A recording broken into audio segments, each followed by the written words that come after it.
Welcome to Mahavir coaching centre. मैं अंकित शर्मा आज आपके सामने क्लास 9 का एक टॉपिक स्पीड एंड वेलोसिटी लेके आया हूँ। तो आइए देखते हैं, आज का टर्म पढ़ते हैं और आई होप आप ये सारा चीज़ें समझ पाएंगे। तो स्टार्ट करते हैं। पहले देखते हैं व्हाट इज स्पीड। ठीक है, तो देखिए मैं बहुत ही बेसिक तरीके से समझाऊंगा, कोशिश करिएगा समझने का। स्पीड, अगर स्पीड बोली जाए तो स्पीड होता क्या है?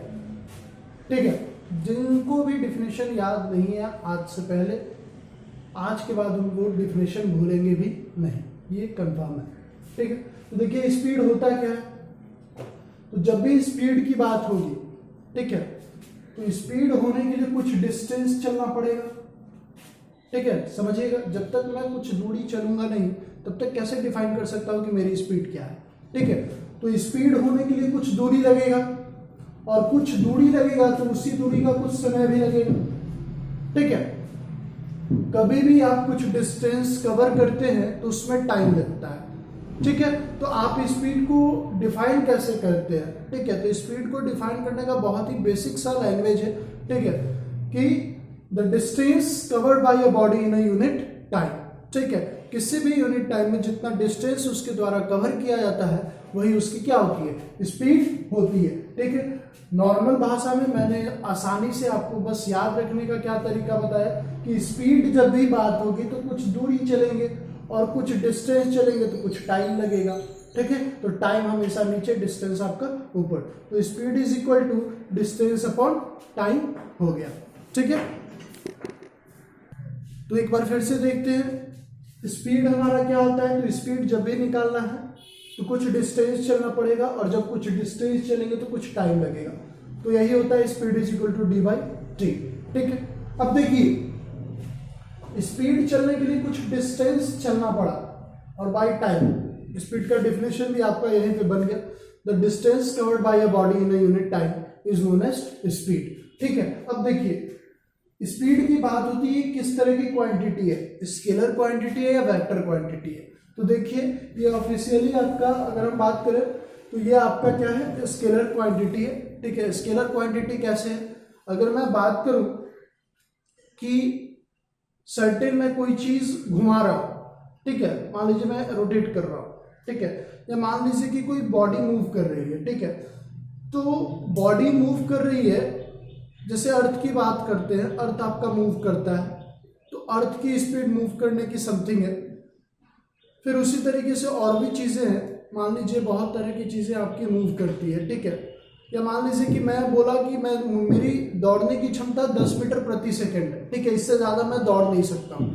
तो आप मुझे अगर नॉर्थ में दौड़ा लो, साउथ में दौड़ा लो, ईस्ट में या फिर वेस्ट में, किसी भी डायरेक्शन में आप दौड़ा लो, मेरी दौड़ने की क्षमता कितनी है? 10 मीटर पर सेकेंड ही है, तो उससे ज्यादा मैं दौड़ नहीं सकता हूँ। इसका मतलब क्या है कि डायरेक्शंस की यहाँ जरूरत नहीं है। ठीक है, तो जहां पे आपका डायरेक्शन साथ नहीं रहेगा, सिर्फ और सिर्फ मैग्नीट्यूड रहेगा, वो टर्म आपका क्या कहला जाएगा? स्पीड। ठीक है, कोई टेंशन नहीं। या फिर आप ऐसे भी समझो, डिस्टेंस खुद क्या है? स्केलर क्वांटिटी है और टाइम भी आपका नॉर्मल सा अगर बात करें तो ये भी स्केलर फॉर्म में ही मान लो। ठीक है, तो इसी के कारण स्पीड भी हमारा क्या होगा? स्केलर क्वांटिटी हो गया। ठीक है, डिस्टेंस स्केलर, स्पीड स्केलर, ऐसे याद रखो। ठीक है, अब वेलोसिटी आती है कि ये वेलोसिटी क्या होता है। अभी आपका स्पीड नहीं खत्म हुआ, वेलोसिटी की बात होती है कि वेलोसिटी क्या होता है। तो वेलोसिटी भी आपका एक तरह का स्पीड ही है, बट स्पीड विथ डायरेक्शन। ठीक है, स्पीड विथ डायरेक्शन। ठीक है, तो ये हमारा क्या कहलाता है? वेलोसिटी। एक ये हम बात कहते हैं। दूसरी चीज और हम क्या कह सकते हैं? स्पीड विथ डायरेक्शन तो बोल दी कि वेलोसिटी होता है। ठीक है, एक और चीज क्या बोल सकते हैं? तो हम बोल सकते हैं कि the displacement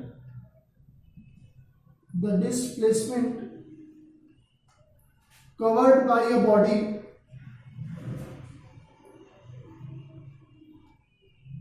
in a unit time. ठीक है, ये हमारा क्या कहला जाएगा? वेलोसिटी। अब देखिए डिस्टेंस और डिस्प्लेसमेंट की मैंने डिफरेंसेस बता रखी है, आप जाके देख लीजिएगा इसके पहले वाले वीडियो में। ठीक है, उसमें मैंने करवा रखा है।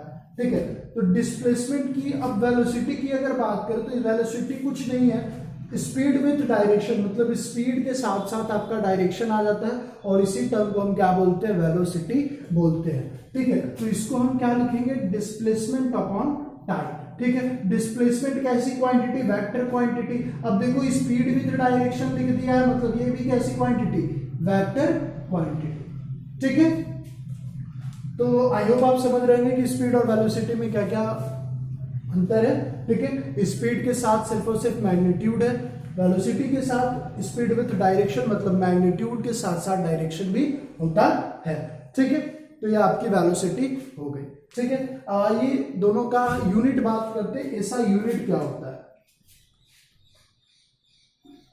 तो ऐसा यूनिट आपको याद करने की जरूरत नहीं है। ठीक है, डिस्टेंस मान लेते हैं, डिस्टेंस को आप किस में मेजर करते हैं, मान लीजिए मीटर में ले रहे हैं। ठीक है, तो टाइम को भी एकदम स्मॉलेस्ट यूनिट में लेंगे तो सेकेंड। ठीक है, तो इसकी ऐसा यूनिट क्या होगी, मीटर पर सेकेंड। ठीक है, उसी तरीके से ऐसा यूनिट की बात करें, स्टैंडर्ड यूनिट, तो आप किलोमीटर पर आवर में लेते हैं या फिर मीटर पर सेकेंड। ठीक है, ये दोनों में ज्यादातर आपको न्यूमेरिकल्स में ये दोनों पार्ट ज्यादा यूज होते हैं। ठीक है, तो आई होप आप समझ गए होंगे कि स्पीड क्या होती है और वेलोसिटी क्या होती है। अब देखिए एक नया टर्म आपको पढ़ना है, एवरेज स्पीड। ऐसे तो आपने मैथ्स में भी पढ़ रखा होगा, लोअर क्लासेस में भी पढ़ रखा होगा। तो देखते हैं नेक्स्ट आपका एवरेज स्पीड। तो आइए आगे टर्म देखते हैं हम, एवरेज स्पीड। तो एवरेज स्पीड क्या होता है, तो the total distance travel by your body in the total time taken is known as average speed. ठीक है, जैसे में अगर हम बात करें कि ए टू बी एक गाड़ी जा रही है, व्हीकल, उसकी स्पीड 24 किलोमीटर पर आवर है। ठीक है, ए से बी पॉइंट पे गई। अब जब ये वापस आई तो इसकी स्पीड 30 किलोमीटर पर आवर है। ध्यान से समझिएगा, इस तरह के क्वेश्चंस जनरली बच्चों को तंग करते हैं, बेसिक सा एकदम क्वेश्चन है, और न्यूमेरिकल ऐसा एक भी नहीं होगा जो आपसे नहीं बनेगा। ठीक है, तो एवरेज स्पीड का फॉर्मूला क्या होता है, मैंने बोला total distance by total time taking, जितना टाइम आपको लगा वही आपका क्या कहलाएगा, एवरेज स्पीड कहलाएगा। ठीक है, तो मैंने क्या कहा आपको, उस पर एक न्यूमेरिकल मैं करवा देता हूं, ध्यान से दीजिएगा, देखिएगा। एक गाड़ी है जो आपको 24 किलोमीटर प्रति घंटे के रफ्तार से चल रही है, ए टू बी गई, फिर वो बी टू ए आ रहा है, तो उसकी स्पीड 30 किलोमीटर पर आवर है। कितनी स्पीड है, 30 किलोमीटर पर आवर। अब आपको बताना है कि उसका एवरेज स्पीड कितना होगा। ठीक है, ए टू बी गया, फिर बी टू ए आया, तब उसका एवरेज स्पीड कितना होगा, तो आप कैसे फाइंड करेंगे। ठीक है, तो देखिए बहुत ही इजी न्यूमेरिकल है, आप समझने की कोशिश करिएगा। उसको मैं साइड से लिख लेता हूँ, 24 किलोमीटर पर आवर जाने का और 30 किलोमीटर पर आवर आने का है। अब ए टू बी कुछ डिस्टेंस होगा, मान लीजिए उस डिस्टेंस को मैंने x माना, कितना माना, x माना, और ये टाइम ट्रेवल किया तो इसको कुछ t टाइम लगा, मान लीजिए t1 टाइम लगा। ठीक है, जब ये वापस गया तो फिर 1 किलोमीटर पर आवर चला, मतलब 1 डिस्टेंस ट्रेवल किया, और मान लीजिए कि टाइम इसको कितना लगा, t2 लगा। मुझे फाइंड क्या करना है, मुझे फाइंड क्या करना है, एवरेज स्पीड। तो एवरेज स्पीड का फॉर्मूला है total distance by total time taken. क्या है, total distance by total time taken. तो टोटल डिस्टेंस x गया और x आया, तो 2x हो गया, divided by total time, total time. अब बोलोगे सर टाइम हमें नहीं पता है, मान लीजिए ये t1 t2 नहीं मानते, ठीक है, हमें टोटल टाइम नहीं पता है, तो टाइम निकालेंगे कैसे। तो एक फॉर्मूला आपने पढ़ रखा होगा बेसिक सा, मान लीजिए किसी भी वस्तु की या ऑब्जेक्ट की स्पीड बतानी है, तो वो ऑब्जेक्ट कुछ डिस्टेंस चला होगा, और कुछ डिस्टेंस चला होगा तो कुछ टाइम लगा होगा। तो s बराबर डी बाई टी। अब आपसे पूछा क्या जा रहा है, टाइम, तो टाइम इज इक्वल टू क्या हो सकता है, डी बाई एस। ठीक है, बहुत ही बेसिक होता है, न्यूमेरिकल इतना इजी करना है आपको कभी भी प्रॉब्लम नहीं होगी। ठीक है, टाइम आपका क्या होता है, डी बाई एस। ठीक है, तो यहां से अगर हम टाइम बात करें, मान लीजिए कि पहले इतना यहां से ए टू बी जाने का टाइम कितना लगा होगा, तो देखिए मान लीजिए इस टाइम को t1 मानते हैं, t1 बराबर क्या, d बाई एस।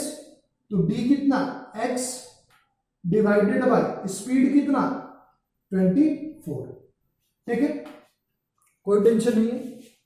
अब हम t2 की बात करते हैं, तो t2 b टू a जब चला तब डिस्टेंस कितना x और टाइम कितना, सॉरी स्पीड कितना 30।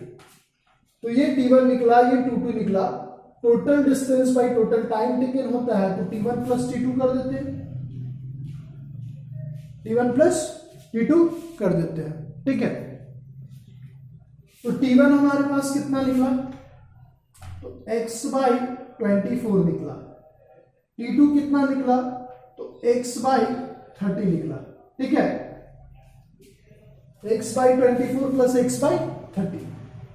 अब जब इसको आप सॉल्व करिएगा तो आपको देखिए कुछ ना जरूर कुछ मिलेगा। यहां पे मिला 2x डिवाइडेड बाई 24 और 30 का एलसीएम 120 होता है। ठीक है, तो ये 5 टाइम्स में और ये 4 टाइम्स में। ठीक है, बात समझ में आ रही है। अब देखिएगा 24 5 जा 120 होता है, 34 जा 120 होता है, तो यहाँ पे 5x प्लस 4x, उसको अगर हम सॉल्व करेंगे तो होगा 2x बाई 9x इंटू 120। अब ये x से तो x खत्म हो जाएगा, ये जाएगा 3 से 3 टाइम्स में और ये 40 टाइम्स में। ठीक है, तो यहां पे जो एवरेज स्पीड निकलेगी वो 80 बाई 3 किलोमीटर पर आवर निकलेगा। ठीक है,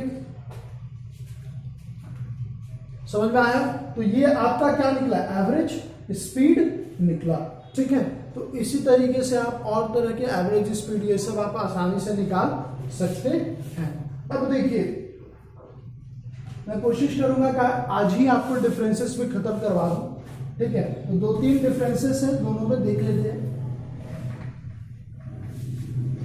बहुत ही 9 की जो फिजिक्स है बहुत ही इंपॉर्टेंट पार्ट है और बहुत ही इजी कहेंगे, इसमें तो आपको हार्ड वाला कोई पोर्शन ही नहीं है और बहुत ही मजेदार आपका फिजिक्स है क्लास 5 का। ठीक है, तो देखते हैं स्पीड और वेलोसिटी में डिफरेंस क्या है। स्पीड और वेलोसिटी में डिफरेंस क्या है, तो सबसे पहली बात, स्पीड क्या होती थी, the distance covered by a body in unit time. ठीक है, यहां पे the displacement covered by a body in unit time.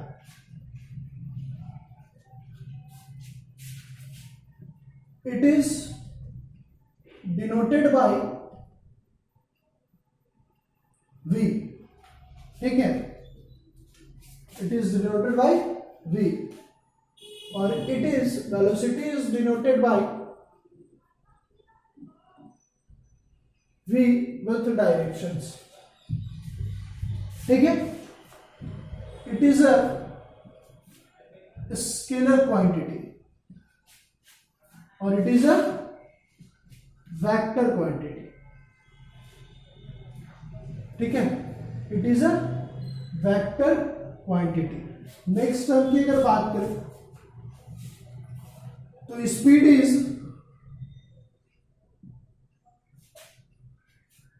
Always positive और zero, but velocity is negative, 0 and positive. ठीक है, तो ये सारा आपका डिफरेंस है। आगे देख लेते हैं, सारा का मैं एक एक बार करके आपको डिफाइन करवाता हूं। तो चलिए बारी बारी सारे पॉइंट को देख लेते हैं। स्पीड क्या होता था? The distance covered by a body in unit time. Velocity को आप कह सकते हैं the displacement covered by a body in a unit time. ठीक है, it is generated by v with sign. ठीक है, डायरेक्शन से आपके साथ, इसके साथ डायरेक्शन नहीं होता। ये स्केलर क्वांटिटी है क्योंकि इसके पास सिर्फ और सिर्फ मैग्नीट्यूड है। ये वेक्टर क्वांटिटी है क्यों? इसके पास आपका मैग्नीट्यूड विथ डायरेक्शन होता है। अब देखिए वेलोसिटी इज नेगेटिव, 0 और पॉजिटिव क्यों होता है? जैसे वेलोसिटी का अगर हम बात करें, फॉर्मूला क्या होता है वेलोसिटी की? अगर फॉर्मूले की बात करें तो होता है डिस्प्लेसमेंट अपॉन टाइम। अब डिस्प्लेसमेंट पॉजिटिव भी होता था, 0 भी होता था और नेगेटिव भी होता था। तो जब एक ये वाला पार्ट पॉजिटिव भी है, नेगेटिव भी है और 0 भी है, अब टाइम तो सिर्फ और सिर्फ पॉजिटिव होगा। ठीक है, जब भी ऑब्जर्व करेंगे, तो जब ऑब्जर्व करेंगे पार्टिकल्स को, तो अपने इनिशियल पोजीशन से जब कुछ सर्टेन पॉइंट चलेगा तो उसको कुछ टाइम लगेगा। ठीक है, तो टाइम ऑलवेज पॉजिटिव और 0 कह सकते हैं। ठीक है, तो जनरली नेगेटिव तो होगा नहीं। ठीक है, तो जब ये वाला पार्ट नेगेटिव नहीं होगा, ये नेगेटिव होगा, इसका मतलब अगर मान लीजिए डिस्प्लेसमेंट नेगेटिव है, मान लीजिए नेगेटिव है, मान लीजिए -1 है, तो टाइम तो 1 ही लेंगे। ठीक है, तो आपका यहाँ पे वेलोसिटी क्या आया? नेगेटिव आया। वही अगर स्पीड की बात करें तो स्पीड ऑलवेज पॉजिटिव और 0। ठीक है, तो मान लीजिए कि स्पीड जब भी मेजर करेंगे तो ये हमेशा क्या होगा? पॉजिटिव, क्योंकि डिस्टेंस ऑलवेज पॉजिटिव और 0 के बराबर होता है। ठीक है, तो ये आपके इनके डिफरेंसेस थे। ठीक है, बाकी जो पार्ट है एक्सेलरेशन, ठीक है, उसको भी देख लेते हैं। वो नेक्स्ट वीडियो में करवाऊंगा एक्सेलरेशन और विथ न्यूमेरिकल। नेक्स्ट सेशन आप जरूर से जरूर सारे सेशन को देखिए, तो आपको ज्यादा बेटर और अच्छे तरीके से ये चैप्टर समझ में आएगा। तो बहुत बहुत धन्यवाद आपका इस वीडियो को देखने के लिए। अगर अच्छा लगा होगा तो लाइक करिए हमारे चैनल को, साथ ही सब्सक्राइब करिए। धन्यवाद।